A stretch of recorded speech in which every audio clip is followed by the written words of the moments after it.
Alors, comme on rentre un petit peu là dans l'histoire longue, parce que je trouve que c'est vraiment un sujet de cette rentrée littéraire, je voudrais vous parler du Tumulte et l'oubli de Timothée Desmaillet chez Asphalt, qui est, je pense, un pari pour l'auteur. J'aimerais vous parler dans cette veine de chez Agulot, Frédéric Paulin, Nul nul ennemi comme un frère. J'aimerais vous parler de Jacaranda, de Gaël Faye, parce que ses livres, et puis Joël Egloff, chez Bûcher-Chastel, euh, Ces féroces soldats.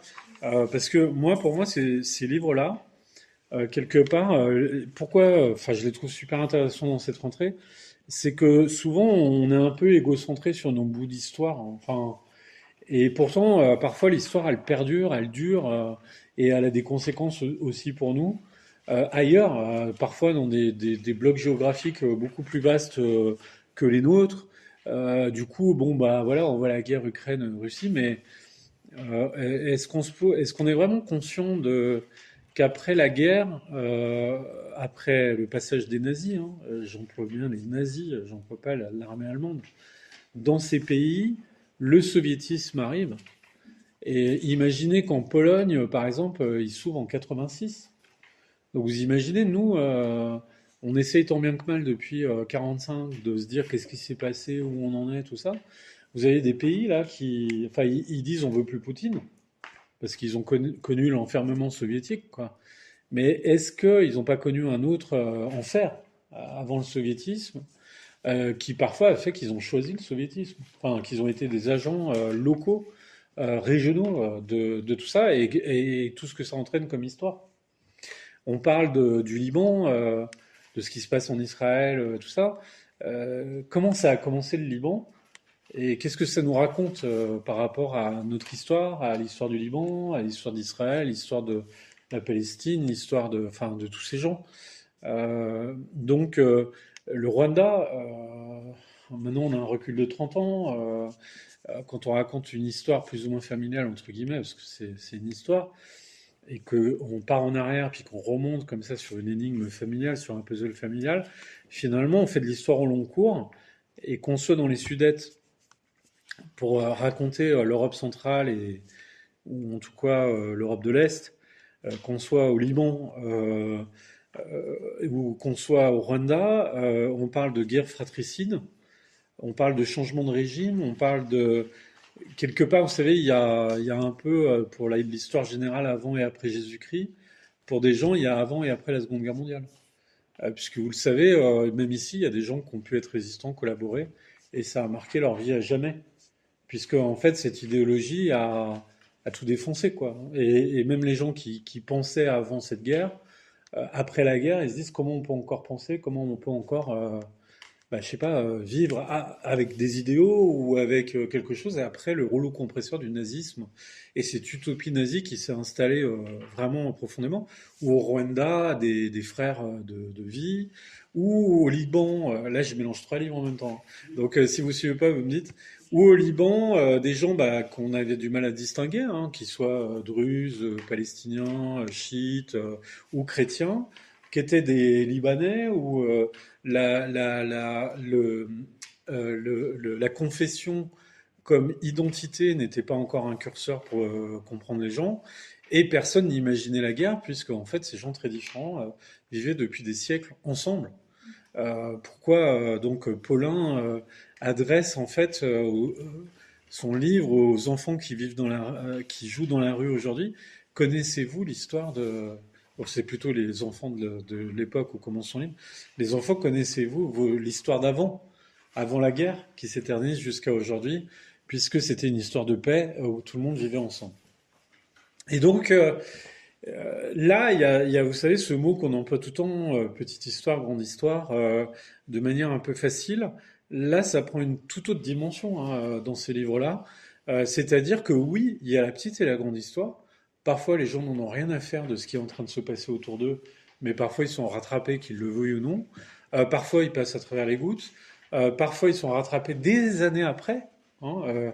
Quand je vous parle des Sudètes, de l'histoire des Sudètes et d'Hitler, On va aller jusque dans les années 2000, hein, parce que toujours le spectre de cette époque-là, les réparations, tout ça, comme au Rwanda. Au Rwanda, 30 ans après, il y a des procès, il y a une commission paix et réconciliation. Au Liban, alors ça s'est pas arrêté, hein. Donc parfois ça s'arrête pas en fait. Et déjà des gens à l'époque disaient si ça commence, ça s'arrêtera plus. Et puis des gens disaient si jamais les chiites s'installent en Iran, parce qu'à l'époque les chiites sont plutôt pacifiques au début de la guerre, ils cherchent pas à aggraver les choses. Et nous, on reçoit Khomeini comme réfugié en France. Vous voyez, ces 30 ans, c'est étonnant parce qu'ils sont pleins. Enfin, ils sont pleins comme des outres, ces 30 ans. Mais quelque part, ils nous parlent et on peut peut-être retisser la ligne qui nous sépare de ces 30 ans, enfin de ces 70 ans, pardon, par rapport à la Seconde Guerre mondiale, de ces 30 ans pour le Rwanda et pour la guerre du Liban. Maintenant, c'est 73, donc bon, vous calculez. Dans les Sudètes, c'est très intéressant quand ça commence parce que vous voyez, c'est comme si il y a un type qui parle au bar du coin là, parce que voilà, il est connu en politique, tout ça, et puis donc vont le voir des gens comme vous et moi. Là, c'est un couple avec une enfant, et cet homme, il dit non, non, mais moi, je veux pas la guerre, hein, je suis pour la paix. C'est Hitler, hein. Et 2 jours après, il envahit les Sudètes, qui sont à 8 kilomètres de l'endroit où ça se passe. Et le couple qu'on a suivi, c'est des Allemands qui vivent en Tchécoslovaquie. Et c'est comme nous, hein, c'est-à-dire le mari qui a pas l'habitude d'aller dans ce genre de rendez-vous, comme la femme, comme la petite fille. Le mari lui dit ouais, qu'est-ce que t'en as pensé, tout ça, parce que finalement ces gens de cette époque-là sont pas si différents de nous. Et du coup, le la femme, ouais, c'était étonnant ce qu'il dit sur nous, tout ça. Et c'est vrai que pendant la seconde, enfin, au moment où Hitler a ses projets un petit peu belliqueux et qu'on imagine qu'antisémites, il a dans l'idée qu'il y a 10 millions d'Allemands qui vivent dans les pays de l'Est et qui va leur rendre justice en quelque sorte parce que pour lui ils sont maltraités alors que c'est pas du tout le cas, hein, c'est un bobard politique, une justification de la guerre par voilà des arguments fallacieux. Et par contre, vous avez peut-être des images de documentaires historiques où on voit ces Allemands rentrer en Allemagne alors que tout était détruit en Allemagne, les gens qui leur crachent dessus, tout ça, parce qu'ils sont sur les routes, quoi, et que les pays dans lesquels ils ont habité, effectivement, on a exproprié des gens locaux pour les mettre à leur place, pour qu'ils soient plus riches, plus tout ça, et les gens les ont détestés, quoi. Et les images sont très fortes, hein, le peu d'images qu'on a de ça. On voit des gens marqués qui errent sur les routes depuis je sais pas combien de temps, et tout le monde qui les déteste, hein, parfois qui les frappe, parfois qui leur crache dessus sur tout le parcours du retour, hein. Donc il y a une haine féroce. Et c'est vrai qu'on comprend. Enfin, on comprend que le nazisme, on le sait, hein, nous ici dans nos chairs, que ça, c'est des morts, c'est des catastrophes, c'est une idéologie, un régime qui a mis plus bas que terre parfois certaines personnes, qui a défoncé des pays, des gens, des groupes de personnes. Et alors dans le livre de Desmaillet, ce qui est génial, c'est que si vous voulez, un jeune couple pendant la guerre, où ils ont 14 ans, lui est tchèque, elle est allemande en Tchécoslovaquie. Un homme qui va devenir le directeur du Parti communiste à la Libération, alors que sa famille au départ c'était des progressistes. Mais il y a la guerre qui est passée par là et lui il se dit mais enfin qu'est-ce que je peux faire d'autre que d'écouter le besoin de vengeance des gens? Qu'est-ce que je peux faire d'autre que m'allier aux soviétiques qui nous libèrent? Parce que ça a été une catastrophe et que on peut plus penser, on peut plus vivre après ce qui s'est passé en fait. Ces amoureux, ils se cachent comme les amoureux de tous les âges, mais en même temps, lui est tchèque, elle, c'est un juif qui sort des camps, Tzigan, musicien, qui rentre chez lui, il n'y a plus personne, et là il se dit, mais est-ce que je suis sorti du camp en fait? Est-ce que je rêve pas tout ça, quoi? Enfin, voilà. Donc tout un tas de gens qui vivent finalement dans une petite ville, hein, en Tchécoslovaquie, et tous ces gens qu'on va suivre sur le long cours, jusque dans les années 2000. Au Rwanda, c'est pareil. Donc, on a une espèce d'histoire, hein, comme un peu la première qu'avait écrit Gaël Faye.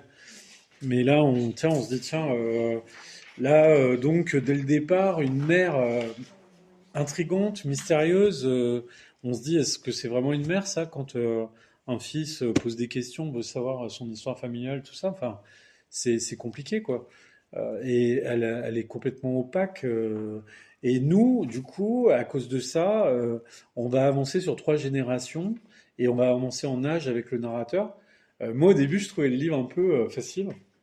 Et je me disais, tiens, c'est gentil, quoi, quand même. Et puis, il y avait une progressivité, il y avait comme ça une évolution des choses, et des choses dites, et des choses fortes et tout.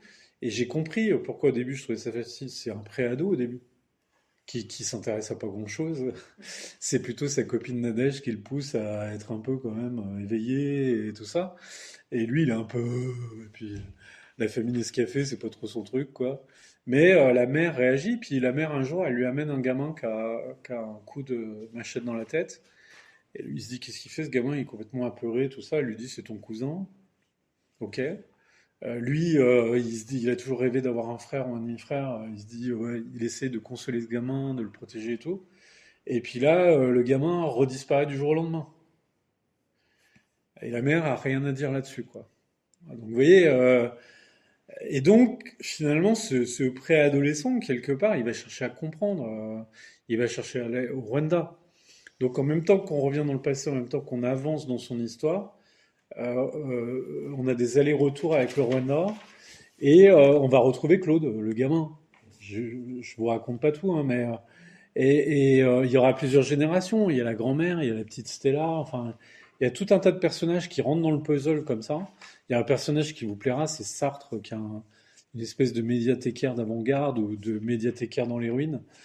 C'est un gars, enfin, il a un peu pillé les maisons des expats, mais quand les expats sont partis, il a récupéré les DVD, les livres, les CD, et il a créé dans un quartier pauvre une espèce de médiathèque sauvage où tous les gamins des rues viennent pour boire des coups, écouter de la musique, regarder des films, lire des livres, quoi. Enfin voilà, c'est Sartre. On le surnomme Sartre. Et donc voilà, et alors là on se dit tiens, ben, c'est quoi finalement le style de Gaël Faye, parce que c'est son deuxième livre, et c'est quoi son art? Et là on se dit, ben, il est assez sobre, hein, ce garçon, hein. C'est-à-dire, il décrit le lien par des regards, des, euh, des liens qui sont un peu dénoués ou défaits, mais qui resserrent à un moment. Et il est pas voyeur, il va pas, même si à un moment vous verrez, il y a un charnier, hein, parce qu'il y a un procès et tout au Rana. C'est pas, il est sobre, hein, il est pas dans la multiplication des traces, sur un truc un peu essai, tout ça. C'est à travers les êtres, qu'est-ce qui se passe, la vengeance, l'acceptation, le vivre ensemble après, comment ça constitue des familles un peu dehors dedans. Enfin, vous voyez, c'est qu'est-ce qui se noue entre les êtres et qu'est-ce qui se dénoue dans des situations comme ça. Et le Paulin, alors là, qui est une ambition d'éditeur complètement dingue. euh, donc là, ça sera trois tomes, hein. Mais je vous assure que c'est un livre qui se lit tout seul et dont on va beaucoup parler. Nul ennemi comme un frère de Frédéric Paulin chez Agulot, donc qui est un pari d'éditeur complètement dingue. Euh, moi, quand j'ai entendu le sujet, je me suis dit, il faut être fou pour se lancer dans un projet comme ça, quoi. Enfin, raconter l'histoire du Liban, raconter l'histoire de la guerre du Liban. Je me suis dit, mais c'est hyper casse-gueule, c'est hyper complexe, tout ça. Et enfin, Frédéric Pollin que j'ai croisé m'avait l'air assez détendu, même s'il a dû beaucoup bosser pour faire ce bouquin. Et la lecture est plutôt aisée parce que finalement, une guerre qu'on connaît encore aujourd'hui, qui a commencé en 75, alors on peut partir du principe que c'est compliqué à raconter. Peut-être que lui, c'était compliqué au départ de comment il allait raconter les choses, comment il allait prendre les choses. Mais pour nous, lecteurs, ce qui est génial, c'est qu'on n'est pas dans un essai historique, tout ça, on est dans un récit, donc avec des personnages incarnés. Finalement, une guerre, elle commence bien à un moment. Enfin, il y a bien quelqu'un qui met le feu aux poudres ou qui allume la mèche, quoi. Donc, alors après, quel est le plus grand fautif, ça reste à déterminer par l'histoire et les historiens. Mais imaginons, on sait aujourd'hui que des Palestiniens dans des camps ont un peu lynché les gens, quoi. Et ça n'a pas bien plu aux chrétiens qui étaient regroupés un dimanche avec leur leader dans le quartier chrétien. Et là, ben, les chrétiens ont tiré sur un autobus rempli de Palestiniens et de Druzes et ont tué tout le monde.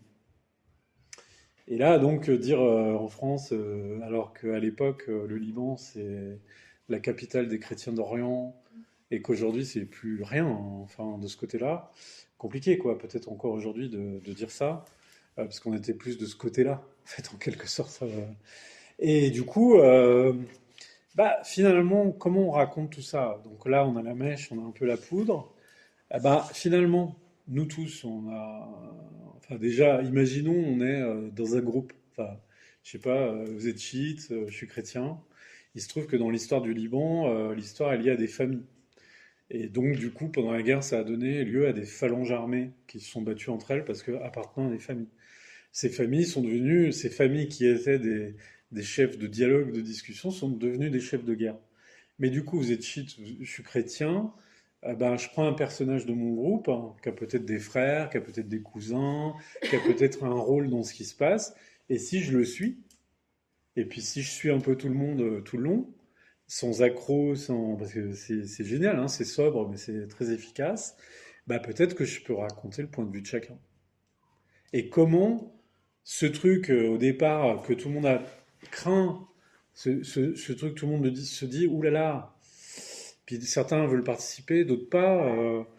Bah, à un moment, c'est de partout, quoi. Donc tout le monde est dedans, hein. Et du coup, peut-être qu'on va perdre certains personnages parce qu'ils vont être éliminés, tout ça.